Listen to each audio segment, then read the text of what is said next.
Welcome back. Time for some fundamentals now on the market. Devang Mehta from Spark Private Wealth Management is joining us now, and he's with his market fundamental views and his top sectoral picks as well. Devang, good morning. Thanks a lot for joining in.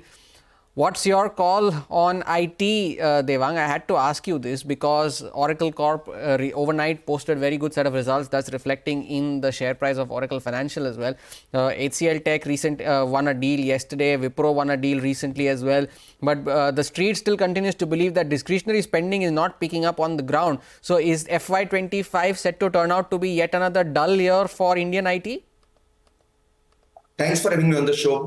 Good morning. I think, clearly what we feel is that this is one sector which had generally been a laggard. And what has happened to this market in this rally post-elections is that most of the sectors which were not doing well, they've also come back to the fore.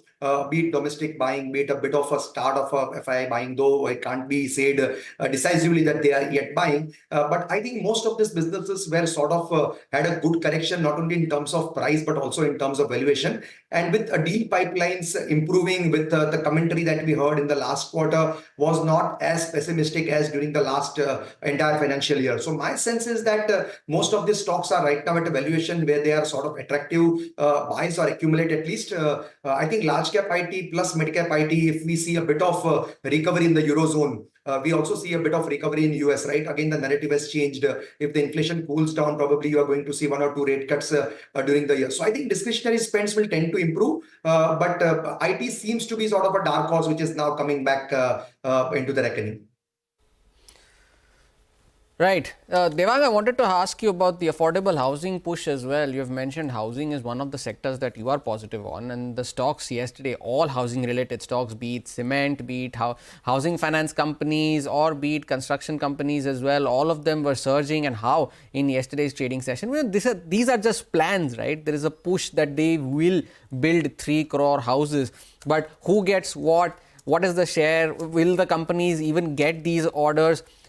How much is the street pricing in terms of this kind of optimism that comes, whether it comes in stocks like HUDCO or even in housing finance companies like PNB Housing? What's your call on this?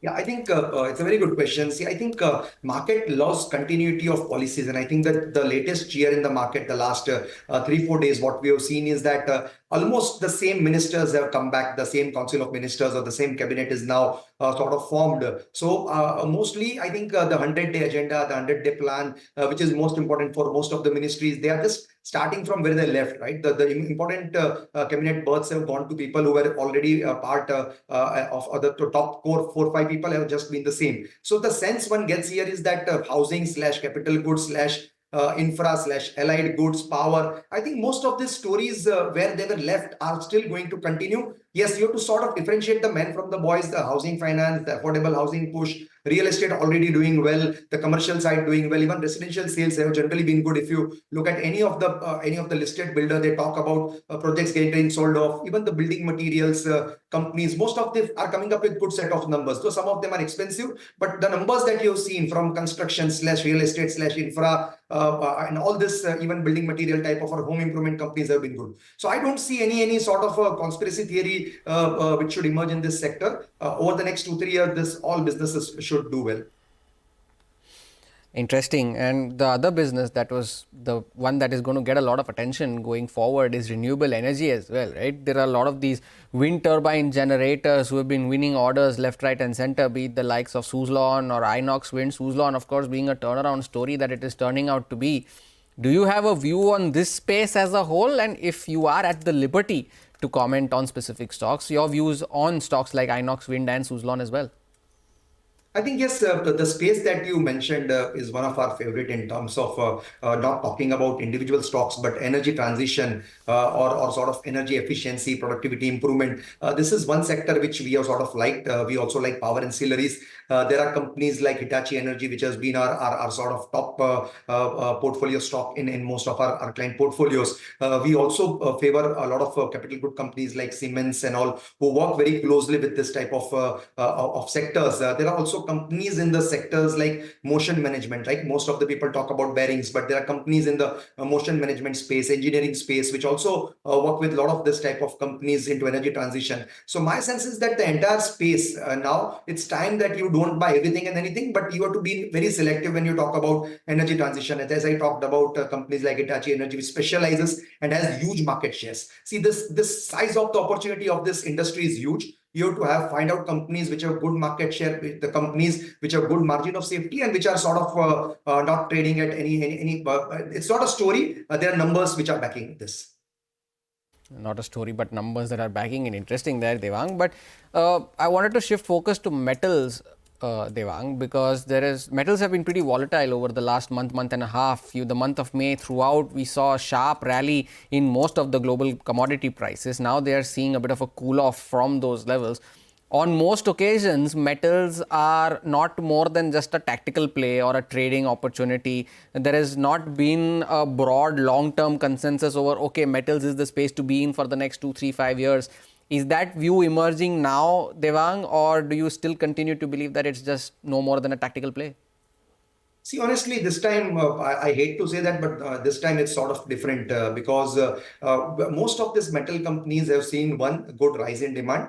If you look at the next 2, 3 year scenarios, maybe the global setup improves and there will be global demand as well as on the India side as well. I think there is going to be huge demand. So not only the realizations and prices have gone up, but also the profitability of these companies have sort of seen multifold growth. So it's not just a sort of a companies which have just run up on expectations, but it's run up with earnings as well. So the sense one gets here is you can keep a cautious view maybe, but still the rally seems to be not losing steam. There is still some upside left.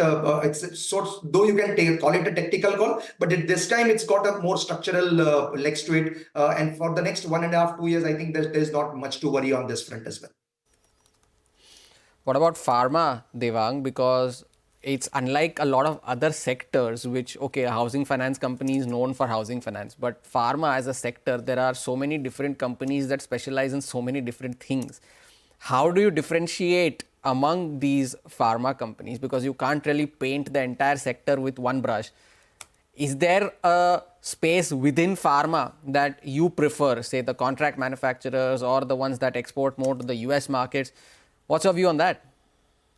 Yes, I think specifically we like the space, but as you rightly said, can't paint the entire sector with the same brush. So a couple of spaces that we like are MNC pharma companies like Abbott Laboratories, just not recommending, but just giving an idea of the portfolio holding that we sort of have. And we have this since many years. So there's a company Abbott Laboratories, which is mostly an MNC pharma company, which is not only a health company, but it's more a health tech company with excellent ROEs, ranging more than 35-40%, and company delivering EBITDA and PAT at levels which are sort of unbelievable.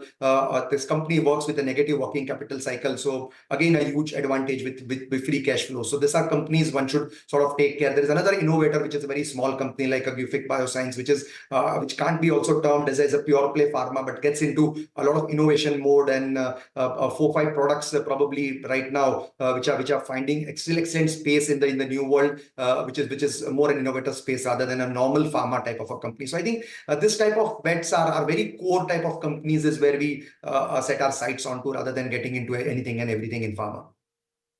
All right, Devang, we leave it at that. Thanks a lot for joining in and sparing time to share your views on the sectors in the market. That was Devang Mehta there of Spark. That is a wrap on this edition of Trading Hour from Prashant, me and the team that put this show together. Thank you so much for watching. Halftime Report takes the action forward.